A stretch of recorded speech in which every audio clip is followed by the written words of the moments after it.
네, 간밤 뉴욕 증시 3대 지수 다시 한번 상승하면서 거래 마감했고 한국 증시도 분위기 굉장히 좋습니다.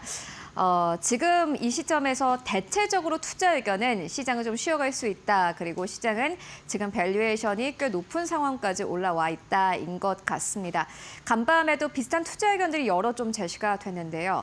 다만 그 가운데서도 결론이 조금 다른 투자 의견들도 있었습니다. 어떠한 의견들일까요? 저희 오늘 글로벌 빅샷을 통해서 두 가지 투자 의견 함께 정리해보고 가도록 하겠습니다. 네, 먼저 RBC입니다. RBC에서는 이스라엘과 이란이 만들 수 있는 세 가지 상황, 그리고 미국 증시는 20% 하락할 수도 라는 투자 의견을 제시했고요. JP모건도 역시나 마찬가지로 2025년 하반기 불확실성의 안개는 지속될 것이다, 거치지 않을 것이다 라는 제목의 투자 의견을 제시를 했습니다. 이렇게 두 가지 투자 의견만 봤을 때는 뭐야 시장 잘 가고 있는데 왜 갑자기 찬물이야? 라고 생각하실 수 있겠지만요. 먼저 이 결론부터 말씀드리고 가자면은 이 두 개의 투자사 모두 다 이렇게 시장의 불확실성은 짙지만 그래도 시장은 계속 갈 것 같다. 가는 종목은 계속해서 가는 그러한 장세가 될 것 같다라는 결론을 내렸습니다.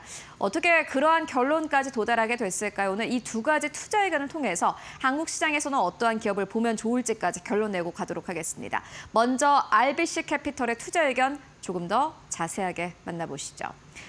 네, RBC 캐피털에서는 세 가지 근거를 댔습니다. 먼저 첫 번째로는 밸류에이션 부담인데요.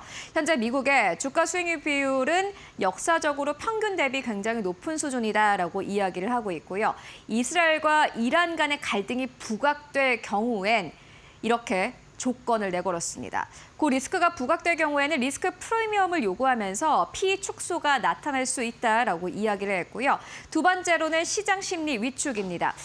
최근에 미국 내에서 소비자 심리는 계속해서 올라가고 있는 것으로 확인됐습니다. 기업 심리 회복에 따라서 시장도 연이어서 상승세를 나타내고 있는데요.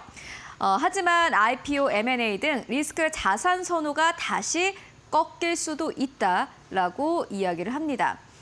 지금도 사실은 이란과 이스라엘 간의 분쟁에 따라서 여러 가지 외신들의 보도도 이어지고 있는 상황이죠. 그렇기 때문에 RBC에서는 이렇게 이야기를 하는 것 같습니다. 물론 시장에서는 답을 알죠. 이게 언젠간 끝날 것이다 라는 답을 알고 있긴 하지만은 그럼에도 이렇게 작은 리스크 하나하나에 흔들린다면 결국에는 시장에 빠질 것이다라고 보고 있는 것 같고요. 세 번째로는 유가 상승에 따른 인플레이션 우려입니다. 실질적인 원유 공급 차질이 발생할 경우도 생각하자라면서 미국의 인플레이션 반등이 나오고 있는데 이는 연준의 금리 인하 지연을 만들 수도 있다라고 투자 의견을 제시를 했습니다. 이렇게 세 가지 워스트 시나리오, 최악의 시나리오가 함께 합쳐졌을 때에는 S&P 500의 적정 가치는 연말까지 4,800에서 5,200 수준까지 하락할 수 있다라고 이야기를 합니다. 그러니까 지금보다 주가가 거의 20% 가깝게 떨어질 것이다. 라고 전망을 한 건데요. 그런데 무작정 떨어지는 게 아니라 이스라엘과 이란 간의 갈등이 부각될 경우에 최악의 시나리오로 봤을 때는 이럴 수도 있다라고 이야기를 합니다. 다만 RBC 캐피털은 지금 시장은 너무 좋다라고 결론을 냈는데요. 이어서 다음 페이지를 통해서 만나보시죠. 말 그대로 위험 자산 신호가 선호 심리가 올라간 겁니다. 이게 그것을 나타내주는 차트인데 가장 위에 있는 게 리스크를 선호하는 심리입니다. 62%대까지 올라갔죠.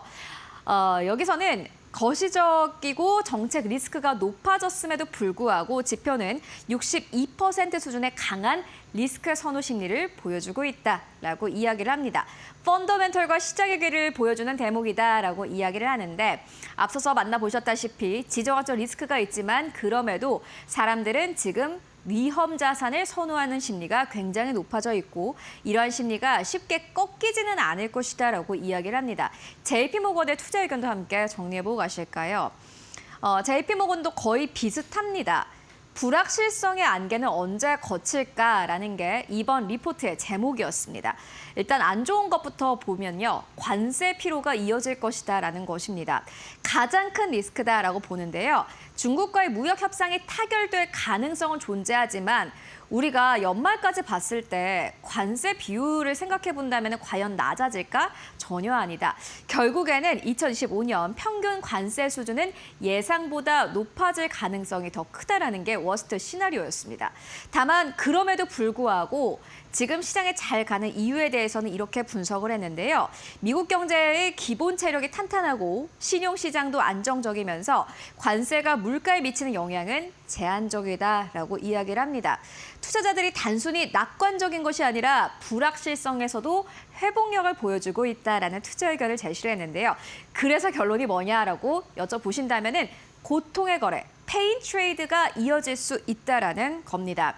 이게 위험 자산에 대한 투자 심리가 이어질 것이다라고 보는 건데 다만 이는 일부 대형 기술주 중심의 편향된 상승일 수도 있다.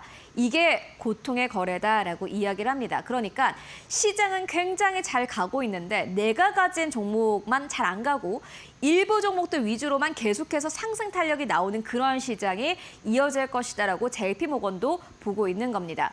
왜냐하면은 전체적으로 리스크가 너무 많고 매크로 이벤트가 많은 가운데서도 그래도 미국 경제가 탄탄하게 견뎌주고 있기 때문에 무작정 낙관적인 시선으로만 볼 수는 없지만 그럼에도 일부의 종목에 관해서는 위험 자산 선호 심리가 굉장히 높아져 있기 때문에 페인 트레이드, 고통의 거래가 이어질 것이다라고 이야기를 하는 거고요. 고평가된 주식이 더 오르는 시장이 당분간 계속될 수 있다라고 JP모건에서는 이야기를 합니다. RBC 캐피털도 마찬가지고 JP모건도 마찬가지이고 시장의 분위기는 지금 여러 가지 리스크는 있지만은 그럼에도 불구하고 가는 종목은 계속해서 갈 것이고 시장도 계속해서 언젠가는 약간의 조정을 거치더라도 결국에는 상방을 보고 있다라는 게 투자 의견의 요점이었습니다. 한국도 요즘 좀 비슷한 것 같습니다. 대부분 보시는 종목들 보면은 증권사에서도 마찬가지고요. 조방원, 조선, 방산, 원전 그리고 여기에 더불어서 신정부 출범에 따른 지주사 정도인 것 같습니다. 그래서 시장은 계속해서 잘 가고 있고 코스피 지수도 이제 3,000선을 눈앞에 두고 있는 상황인데 왜 내 종목만 안 갈까 하고 생각을 하시는 분들도 많을 것 같습니다. 고통의 거래, 페인 트레이드가 이어지고 있기 때문입니다. 그래서 저희가 좀 고민을 해봤습니다. 그렇다면은 요것들을 다 빼놓고 지금 구조적으로 우리가 좀 기대해 볼 수 있는 것들이 어떤 것들이 있을까? 결국에 외국인 수급이지 않을까 하는 생각이 들었는데요. 공매도 재개와 좀 연결을 해서 종목들 마지막으로 정리해보고 가도록 하겠습니다. 네, 어제 KB증권에서 공매도와 관련된 리포트를 한 가지 제시를 했는데요. 앞으로 필연적으로 좀 상승을 기대해 볼 수 있는 종목들을 꼽았습니다. 먼저 첫 번째로는 주가 상승 국면에서 공매도 잔고가 감소한 쇼커버 종목들입니다. 그런데 그 가운데서도 2분기 실적 성장이 예상돼서 추가적으로 쇼커버가 가능한 후보들인데요. 하나투어, CJENM, JYP엔터, 실리콘투, 고영, 한미반도체, 하나마이크론이 있었습니다. 함께 관심 종목에 넣어두시면 좋을 것 같고요. 두 번째로는 신정부 출범 이후로 공매도 잔고가 증가하긴 했는데 주가가 최근에 상승하고 있어서 잠재적인 쇼커버링 후보 종목들입니다. 한솔케미컬, 하이브, 미래에셋증권, 한국정보인증, 한전산업이 있었고요. 아난티도 그 종목에 들어갔습니다. LNC바이오, 다날, TCK까지 이렇게 두 가지를 나눠서 생각해 본다면은 지금까지 많이 오르지 못했지만 시장 대비해서 승률은 그리 좋진 않지만은 그럼에도 불구하고 필연적으로 외국인 수급에 따라서 좀 들어올 수 있는 기업들, 주가 상승을 기대해 볼 수 있는 기업들도 있다라는 부분들 여러분들 함께 확인해 보시면 좋을 것 같습니다.